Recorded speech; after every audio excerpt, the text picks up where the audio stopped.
In this video, I'm going to show you how to fix Google Chrome keeps opening new tabs. This is going to be a really easy tutorial, so let's get started.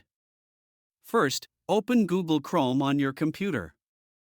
Now click on the Settings option in the bottom right corner of the Google search page and select Search Settings. From the left side, click on Other Settings.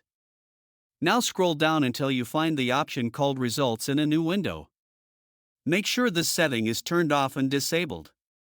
Once you've done that, go back to Chrome and check if the issue has been fixed. If Chrome is still opening new tabs automatically, there's another method you can try. Click on the three dots in the top right corner of Chrome. Scroll down and select Settings. From the left side, click on Reset Settings. Now choose Restore Settings to their original defaults. This will reset Chrome back to its default configuration. Go ahead and click Reset Settings to confirm. Once the reset is complete, restart Chrome and check if the issue is solved. And that's it, Chrome should now stop opening unwanted new tabs.